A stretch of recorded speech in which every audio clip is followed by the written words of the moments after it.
தேமுதிக ரொம்ப நெருக்கமா இருந்தாங்க அதிமுகவோட. ஆனா கடைசியில அவங்களுக்குள்ள ஒரு முரண்பாடு வந்தது. எங்களுக்கு ராஜ்யசபா சீட்டு தரேன்னு சொன்னாங்க. நாங்க உறுதியா இருக்கணும். அதிமுக என்ன சொல்றாங்க, அப்படி நாங்க சொல்லவே இல்ல அப்படின்னு சொல்லி. தேமுதிக அதிமுகவோடு சேராதது, ஒருவேளை தேமுதிகவுடைய சரியும் வாக்கு வங்கி காரணமா இருக்குமா? அல்லது தேமுதிக திமுக கூட்டணிக்கு அது வந்து வருவதற்கான சார், நீங்கள் சாத்தியக்கூறுகள் வாக்கு இருக்கிறது? வங்கியா உடன்பாடாங்கிறது இல்லை. நீங்கள் வந்து அதாவது ட்ரஸ்ட் அது மாதிரி ஒரு உடன்பாடு அவர் இடத்துல வாய்மொழியாகவோ அல்லது எழுத்துப்பூர்வமாகவோ ஏற்பட்டிருந்தால் அதை அந்த ட்ரஸ்ட் மேட்டரை வந்து ஏற்படுத்திய நம்பிக்கை பிரகாரம் நீங்கள் நடந்துக்கிட்டீங்களா இல்லையாங்கிறதான பிரச்சனையே தவிர, இதில் வாக்கு வங்கி என்ன, இதனால் வாக்கு வங்கி வந்து ஏற்கனவே இருந்த வாக்கு வங்கி ஏறிட போகிறதும் இல்லை தேமுதிகவுக்கு. எடப்பாடி பழனிசாமி விட்டுட்டதுனாலே அந்த வாக்கு வங்கி குறைஞ்சிரும்னு என்னால் சொல்ல முடியாது. இது வந்து matter of trust between two political parties. ரெண்டு அரசியல் கட்சிகளும் நாணயத்தோடு நடந்து கொண்டார்களா என்பதை மக்கள் பார்த்து கொண்டிருக்கிறார்கள்.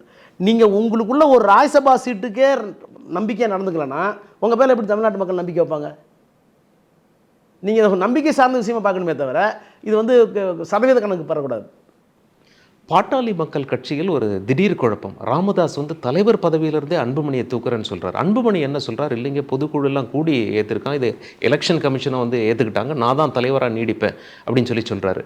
பாமக எதிர்பார்த்தபடி இப்போதைக்கு பிஜேபி அலையன்ஸில் போகாமல் இருக்காங்க. இது திமுகவுக்கு ஒரு ப்ளஸ் பாயிண்ட்னு பார்க்கலாமா? இது அவங்களுக்குள்ளே நடக்கிற உள்கட்சி சண்டைங்கிறது வேற. பட் அதை பற்றி நான் கருத்து சொல்ல விரும்பலை. ஏன்னா சொந்த தந்தைக்கும் மகனுக்கு இடையில போய் நம்ம கருத்து சொல்லக்கூடாது. அதாவது ஒரு ஒடுக்கப்பட்ட மக்களுக்காக ஒரு ஒரு ஏலி ஓபிசி தாழ்த்தப்பட்ட மக்களைப் போலவே பொருளாதாரத்தில் சமூகத்தில் ஒடுக்கப்பட்ட ஒரு சமூகத்திற்காக அந்த கட்சி வந்த காலத்திலிருந்து நான் அறிவேன். 100 அம்பேத்கர் சிலைகளை ஐயா டாக்டர் ராமதாஸ் அவர்கள் உருவாக்கிய போது கார்ல் மார்க்ஸ், அம்பேத்கர், பெரியார் எல்லாம் கலந்த தத்துவத்தை இன்றைக்கு இருக்கிற பேராசிரியர் மார்க்ஸ் உட்பட, தீரன் உட்பட மற்றவர்களெல்லாம் பேசுகிற போது நான் வழக்கறிஞராக அந்த மேடைகளுக்கெல்லாம் சென்று கேட்டவன். ஒரு நல்ல லட்சியத்திற்காக உருவாக்கப்பட்ட கட்சி இன்றைக்கு சிதைந்து எங்கெங்கோ போய் கொண்டிருப்பது என்பது நான் வருத்தப்படுகிறேன். ஆனால் அவர்கள் வந்து பிஜேபியோடு போக மாட்டாங்க, ஏடிஎம்கோட போக மாட்டாங்கன்னு எந்த உத்தரவாதமும் ரெண்டு பேருமே கொடுக்கல. தந்தையும் கொடுக்கல, மகனும் கொடுக்கல. அது அவங்களோட தான் இருப்பாங்கிறது தான் எங்களுடைய அனுமானம். பாமர மக்கள் மத்தியில் ஒரு பேச்சு இருக்குது சார். திமுக அலையன்ஸில் வந்து விடுதலை சிறுத்தைகள் இருக்காங்க, விடுதலை சிறுத்தைகள் இருக்க இடத்துல பாமக இருக்க மாட்டாங்க அப்படின்னு சொல்லி. அது உண்மைதானா? அது வந்து யதார்த்தமா? அல்லது இரு தலைவர்களும் பாமகவாகட்டும் விசிகாவாகட்டும் அதெல்லாம் கடந்தவங்களா? ஏங்க அவங்க ரெண்டு பேரும் ஒன்றா இருந்தவங்க தான். ரெண்டு பேரும் பெரியார், அம்பேத்கர் எல்லாம் ஒன்றா இருந்தவங்க தான். இன்றைக்கி அரசியலில் வேறுபட்டு இருக்கிறார்கள். எங்களுக்கு இருக்கிறது வந்து என்னென்னா, எங்களுடைய கட்சியில் இருக்கிற எல்லோரும் ஒரே மாதிரியான செக்யூலர் ஃபோர்ஸஸ். சாதி மறுப்பில், சமூக நல்லிணக்கத்தில், மதச்சார்பற்ற தன்மையில், மொழி, இனம், பண்பாடுகளை காப்பதில் ஒரே மாதிரியான சிந்தனை உடையவர்கள். இந்த சிந்தனை உடையவர்கள் யாரும் வெளியே போக வேண்டிய அவசியம் இல்லை. அதனால் வெளியே போக வேண்டிய அவசியம் இல்லாத போது அவங்க வருவாங்களா வரமாட்டாங்களா அப்படிங்கிற சிந்தனைக்கே நாங்கள் போக வேண்டிய அவசியம் இல்லை. ரஜினி கட்சி ஆரம்பிக்கிறேன்னு சொல்லி கடைசியில் வராமலே ஏமாத்திட்டார் அவங்களுடைய ரசிகர்கள் அப்படின்னு சொல்லி. அவங்க ரசிகர்கள் நாங்களே ஏமாந்து போயிட்டோம்னு சொல்கிறாங்க. ரஜினி வந்தும் ஏமாத்த போகிறார் விஜய். விஜய் விஜய் துணிச்சலா அரசியலை குதிச்சுட்டார். அந்த வகையில் பாராட்டுவீங்களா விஜயை? ஒருவேளை சொன்னதை செஞ்சுட்டார். இன்னும் ஒருவேளை 5 ஆண்டு கழித்து ரஜினியை சந்திச்சு நீங்கள் எடுத்த புத்திசாலித்தனமான முடிவை நான் எடுக்காமல் விட்டது தப்பு தான் அப்படின்னு சொல்லக்கூடிய காலம் வரும்னு நான் எதிர்பார்க்குறேன். ஆனால் விஜயா துணிச்சலா அரசியலுக்கு வந்ததுக்கு நீங்கள் பாராட்டுவீங்களா? ஏங்க துணிச்சல்ங்கிறது என்னங்க, சுனாமி இருக்கிற ஒரு இடத்துல போய் நீஞ்சல் தெரியாத ஒருத்தர் விழுந்தாங்க துணிச்சல். அதுக்கு பேர் துணிச்சலா? நான் வேறு பேர் சொல்ல தெரியல சார். உங்கள் துணிச்சல் எப்போவுமே ஒரு அறிவுடைமையோடு இருக்கணும், ஒரு நியாயத்தோடு இருக்கணும். நான் போய் நேராக நெருப்புக்குள் உள்ள புந்து வெளியே வந்துடுவேன்னா தீ மிதிக்கலாம் சார். 2 மீட்டர் 3 மீட்டரு 35 மீட்டர் நான் தீ மிதிப்பேன்னா? அதனால் இது துணிச்சல் இல்லை, இது ஒரு நம்பிக்கை. சமீபத்தில் சீமான் அண்ணாமலைக்கு ரொம்ப நெருக்கமாகிற மாதிரி அதாவது மேடையிலேயே ஒரு தோற்றம் அமைந்து விட்டது. சீமான் வந்து அண்ணாமலையை புகழ்ந்து பேசுகிறாரு, மோடியும் புகழ்ந்து பேசுகிறார், அண்ணாமலையும் சீமானை புகழ்ந்து பேசுகிறார். சீமான் கணிசமான ஒரு வாக்கு வங்கியை கையில் வைத்திருக்கிறார். என்னங்க சார், அது இருந்ததுலாம் 2 பேருமே இன்றைக்கு ஒரு பேசு பொருளாக அரசியல் தளத்தில் இல்லை. இவரும் தலைவர் பதவி விட்டு போயிட்டார், அவரும் தன்னுடைய கொள்கையை விட்டு வெளியே போயிட்டார். அதனால் எனக்கு தெரிஞ்சவங்க 2 பேர்த்தை பற்றி பேசுகிறதுங்கிறது நம்ம 2 பேரும் நேரத்தை வீணடிக்கூடாதுன்னு நினைக்கிறேன். திமுகவை ஆட்சியிலிருந்து அகற்றாமல் நான் செருப்பே போட மாட்டேன்னு சொன்னார் அண்ணாமலை. ஆனால் சமீபத்தில் அவங்களுடைய புதிய தலைவர் நயினார் நாகேந்திரன் ரொம்ப கட்டாயப்படுத்தி மேடையிலே கொடுத்துட்டாரு. அதனால போட்டுக்கிட்டாரு. நயினார் நாகேந்திரன் நல்லா தெரியும் எனக்கு, ரொம்ப புத்திசாலி. நீ கடைசி வரைக்கும் செருப்பு போடாமே போயிடும் அண்ணாமலை. சகோதரா அது தப்பு பண்ணாத, கால் வீணாக போயிடும், நீ தயவு பண்ணி செருப்பு போட்டுக்கன்னு புதிய தலைவர் கொடுத்தாருல்ல, அதி புத்திசாலி அவர். அவரை பாராட்டுகிறேன்.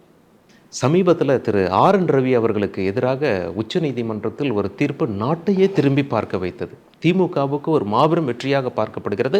மற்ற மாநிலங்களுக்கும் இந்த தீர்ப்பு மிகப்பெரிய உந்து சக்தியாக இருக்கும் என்று பார்க்கப்படுகிறது. நீங்கள் எதிர்பார்த்தீங்களா இந்த அளவு உச்சநீதிமன்றம் தெள்ளத் தெளிவாக? நான் பட்டவர்த்தமாக சொல்லணும்னா, சமீப காலமாக எனக்கு வந்து உச்சநீதிமன்றத்திலாம் பல நேரங்களில் வந்து எனக்கு வந்து நம்பிக்கை குறைஞ்சிருக்கு. அது வந்து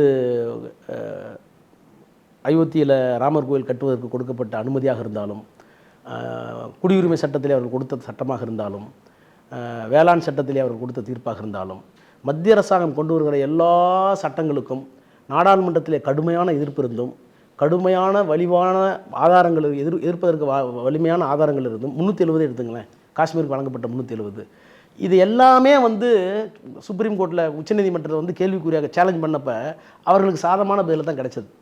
நான் வந்து அதுக்கு மேலே போக விரும்பலை. ஆனால் அந்த தீர்ப்புகளில் பல தீர்ப்புகளில் எங்களுக்கு உடன்பாடு கிடையாது. அதுவும் எனக்கு பர்சனலாக ரொம்ப உடன்பாடு கிடையாது. அதான் திரும்ப நான் சொல்வேன். வி.ஆர். கிருஷ்ணய்யா தான் சொல்லுவார், உச்சநீதிமன்றத்தில் இருக்கிற நாங்கள் we are final, that does not mean we are infallible பார். நாங்கள் சொல்கிறது சரியாக தப்போ கடைசி தீர்ப்பு அவ்வளோதான், அது கட்டுப்படுத்தும். ஆனால் அது உண்மையாக இருக்கணுமா, நியாயமாக இருக்கணுமா, சட்டப்படி சரியானு சில நேரத்தில் சொல்ல முடியாது பார். அந்த மாதிரி சட்டப்படி நியாயப்படி சரியாக இல்லாத தீர்ப்புகள் எல்லாம் நிறைய வந்திருக்கிறதுங்கிறதுல இந்த அயோத்தி தீர்ப்பு, இந்த 370 எங்களுக்கு உடன்பாடு இல்லாத தீர்ப்புகள் தான். ஒரு சட்ட மாணவனாக நான் சொல்லணும்னா, ஸ்கூல் ஆஃப் லா பர்சனலாக சொல்லணும்னா. ஆனால் அந்த வகையில் இந்த தீர்ப்பை நான் எதிர்பார்க்கல. உச்சநீதிமன்றம் வந்து இவ்வளவு வந்து கடுமையாக ஒரு சட்ட ஆய்வை மேற்கொண்டு அது ஜட்ஜ்மெண்ட்டை நான் படித்தேன். ரொம்ப ஆழமான ஜட்ஜ்மெண்ட். ஏன்னா நீங்கள் வந்து அயோத்திக்கு கொடுத்த தீர்ப்பில், ராமர் கோயில் கட்டலான்னு கொடுத்த தீர்ப்பில் ஜட்ஜ்மெண்ட் யாரும் எழுதுனதுனே இல்லை. யாரும் எழுதுனதுலேயும் ஜட்ஜ்மெண்ட் கொடுத்தாங்க. ஆனால் இந்த ஜட்ஜ்மெண்ட் ரொம்ப தீர்க்கமாக இருக்குது. அதாவது இந்த நம்ம அரசியல் சட்டம் வருவதற்கு முன்னால் 1935 தான் சட்டம் இருந்தது, கவர்மெண்ட் ஆஃப் இந்தியா ஆக்ட் 1935. அந்த கவர்மெண்ட் ஆஃப் இந்தியா ஆக்ட் 1935 கவர்னருக்கு டிஸ்கிரியேஷனரி பவரே இருக்குது. அதை டிஸ்கஸ் பண்ணி அந்த டிஸ்கிரியேஷனரி பவரை இப்போ இருக்கிற அரசியல் சட்டத்தில் எடுத்துட்டாங்க, அம்பேத்கர் சட்டத்தில். அந்த டிஸ்கிரியேஷனரி பவர் இல்லாத நேரத்தில் கவர்னர் இப்படி செய்து கொண்டது சட்டப்படி சரியானதல்ல, அதோட இட் இஸ் நாட் போனஃபைடுங்கிறாங்க. இது நல்லிடத்தில் செய்யப்பட்டதல்ல, கெட்ட எண்ணங்கிறாங்க. ஆர்.என். ரவிக்கு கெட்டெண்ணம் இருக்கிறது என்று நான் சொல்லலை, சுப்ரீம் கோர்ட் சொல்லியிருக்கு. அப்போ இவ்வளவு காலம் நீங்கள் காலம் நடத்தியது கெட்ட எண்ணத்தோடு காலம் கடத்திருக்கிறீர்கள் என்று சொன்னால், இது கவர்னருக்கு வந்து இப்போ நானாக இருந்தால் நான் ரிசைன் பண்ணிட்டுப்பேன். Your act is not bona fide under the constitution. அரசியல் சட்டத்திற்கு கீழ் நீங்கள் செய்திருக்க செயல் என்பது நியாயமானதாகவோ நேர்மையானதாகவோ அரசியல் சட்டத்துக்கு உடன்பட்டோ இல்லை, கெட்ட எண்ணத்தோடு செய்திருக்கீங்கன்னு சொன்னதற்கு பிறகு அந்த ஆஃபீஸில் உட்காரது வெக்கமாக இருக்கிறதுல வெளியே வந்துக்கணும் என்னாலும். இல்லைனா அந்த போர்ஷனுக்கு வந்து ரிமூவ் பண்ணுங்கன்னு போய் சுப்ரீம் கோர்ட்டில் போய் அவர் கேட்டுருக்கணும். 2 செய்யாமல் உட்காந்துருக்காரு சாப்பிட்டுக்கிட்டு. என்ன அர்த்தம் அதுக்கு? இப்படி ஒரு கவர்னர் எங்கேயும் பார்த்துருக்கீங்களா? சமீபத்தில் திமுக சார்பாக உச்சநீதிமன்றத்தில் நீங்கள் ஒரு வழக்கு போட்டிருக்கீங்க. அது மட்டும் இல்லை, நாடாளுமன்றத்தில் நீங்கள் அது குறித்து மிக தெளிவாக உங்களுடைய கருத்துக்கள்லாம் எழுதி வச்சிங்க. வக்ஃபு சட்டம். முதல்ல வக்ஃபுன்னா என்ன சார்? வக்ஃபுங்கிறது வந்து நீங்கள் வந்து யாருடைய அதாவது ஒரு தகுதியுள்ள ஒருத்தருடைய சொத்துக்களை அல்லாஹ்வுக்கு வந்து அர்ப்பணிக்கிறது. அதாவது பொது வேலைகளுக்கான நம்ம இன்னும் இப்போ சேரிட்டபிள்னு சொல்கிறோம்ல, அது மாதிரி அறக்கட்டளை நிறுவனம்ல, ஏழை எளிய மக்களுக்கு கல்விகளுக்காக மற்ற காரணங்களுக்காக அல்லாஹ்விற்கு கொடுக்கப்பட்ட சொத்துக்களுக்கு பேர் தான் வக்ஃப் சொத்துக்கள். அந்த வக்ஃப் சொத்துக்களை பராமரிப்பதற்குன்னு வெள்ளைக்காரன் காலத்திலேயே வந்து சட்டங்கள் இருக்குது. அது என்ன மீட்ஸ் அண்ட் பவுண்ட்ஸ்பாங்க. அந்த சொத்துக்களை வந்து என்ன காரணத்துக்காகன்னு எழுதி வைக்கலாம், அது எப்படி பராமரிக்கிறது, அதை எப்படி பயன்படுத்துறது, அதை வந்து மற்றவர்கள் கபலீகரம் செய்து கொள்ளாமல் இருப்பதற்கு என்னென்ன இஸ்லாமியர்களுக்கு பாதுகாப்பு, இது தொடர்ந்து வெள்ளைக்காரர்கள் காலத்திலிருந்து அப்புறம் நம்ம சுதந்திரத்திற்கு பிறகு 1957, 54, 65 அப்புறம் பல நேரங்கள் அதை செப்பனிட்டு மாற்றத்திற்கு உட்பட்டு 95 நரசிம்மராவ் காலத்தில், அப்புறம் 2013 மன்மோகன் சிங் சோனியா காந்தி காலத்தில் ஒரு செம்மைப்படுத்தப்பட்ட ஒரு சட்டம். அந்த சட்டம் தான் இன்றைக்கு கேள்விக்குறியாக்கப்பட்டு சிதைக்கப்பட்டு சின்னாபின்னமாக்கப்பட்டிருக்கிறது.